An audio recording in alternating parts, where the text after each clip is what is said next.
Yo, what's up guys, balik lagi bersama saya Ganes. Dalam kesempatan kali ini saya ingin menjelaskan tentang SDGs bagian kedua, yaitu Zero Hunger atau mengakhiri kelaparan. Nah guys, kalian pada tahu gak sih SDGs itu apa? Buat yang gak tahu, saya bantu jelasin ya.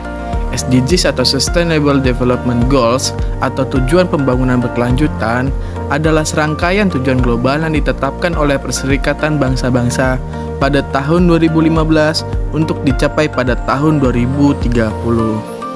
Nah, setiap tujuan dalam SDGs dirancang untuk mengatasi tantangan global seperti kelaparan, perubahan iklim, ketimpangan sosial, serta kesehatan dan kesejahteraan. Inti dari SDGs adalah menciptakan dunia yang lebih adil, sejahtera, dan berkelanjutan bagi semua orang tanpa mengorbankan kebutuhan generasi masa depan. Nah guys, sekian penjelasan SDGs singkat dari saya. Gimana? Udah pada paham belum? Kalau gitu kita masuk ke segmen selanjutnya ya. Nah guys, dalam segmen kali ini gue akan menjelaskan tentang Zero Hunger.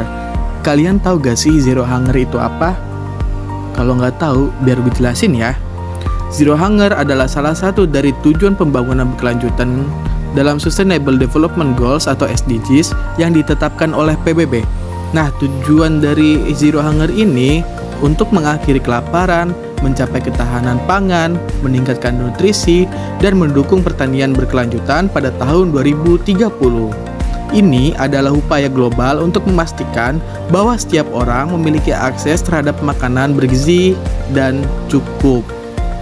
Nah, lalu kalian kepikiran gak sih mengapa Zero Hunger itu penting?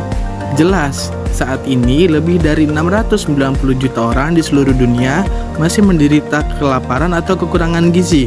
Mengakhiri kelaparan bukan hanya tentang menyediakan makanan, tetapi juga menciptakan sistem pangan yang berkelanjutan, mendukung pertanian lokal, dan mendukung untuk melindungi sumber daya alam.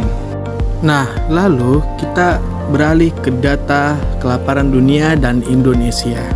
Kalian tahu gak sih, menurut laporan PBB, pada tahun 2022, sekitar 9,2% populasi dunia mengalami kelaparan, yang berarti ada 735,1 juta jiwa yang mengalami kelaparan pada tahun tersebut.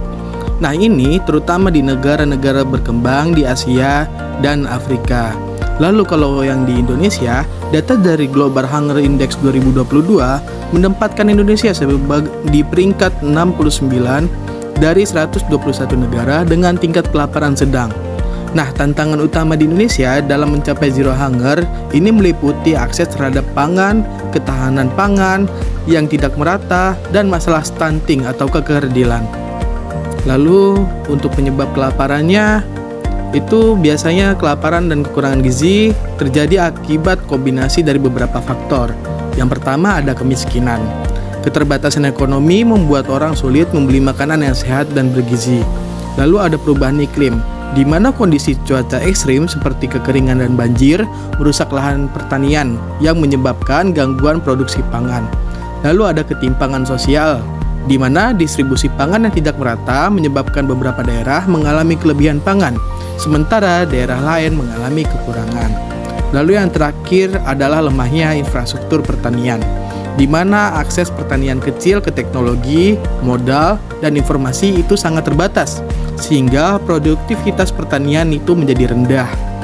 Nah, kita untuk membicarakan studi kasus, saya mengambil upaya menurunkan kelaparan di Indonesia, seperti program RASTRA dan BPNT atau Bantuan Pangan Non-Tunai.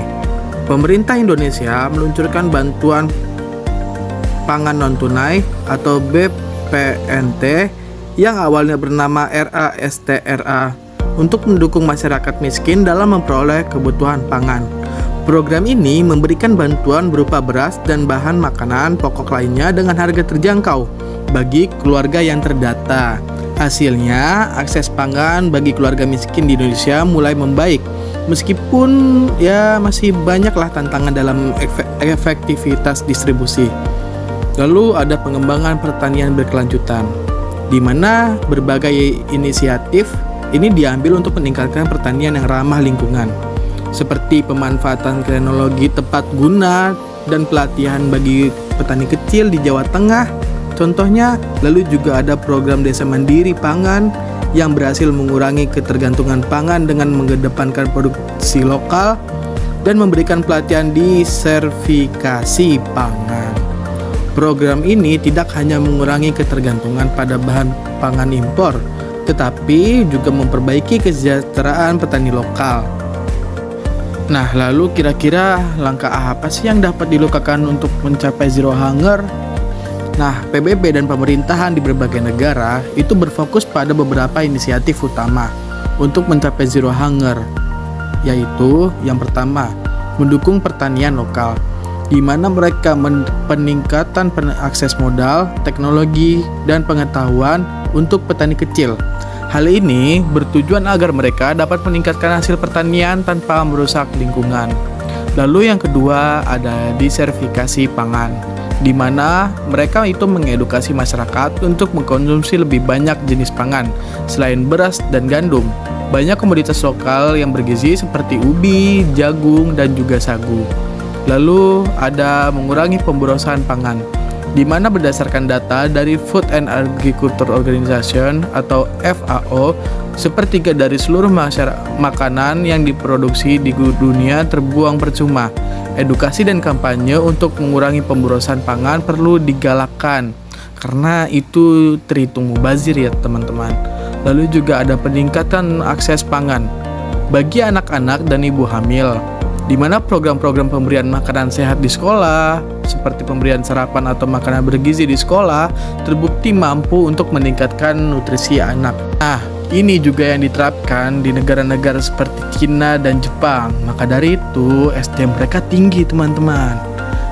Kesimpulannya, tujuan zero hunger adalah tantangan besar yang membutuhkan kerjasama dari semua pihak, mulai dari pemerintahan, organisasi internasional, hingga masyarakatnya pun harus ikut terlibat. Perubahan iklim dan masalah ketahanan pangan adalah hambatan yang harus diatasi untuk mencapai target ini pada tahun 2030, teman-teman.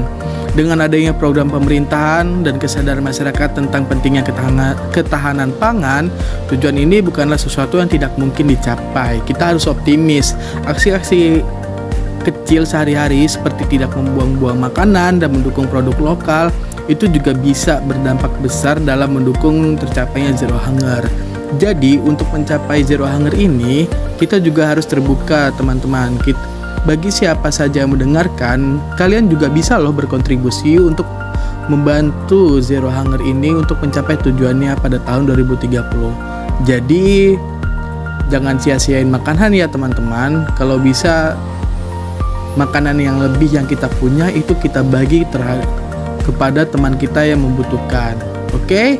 Sekian, terima kasih sudah mendengarkan. Ciao, Ganes pamit.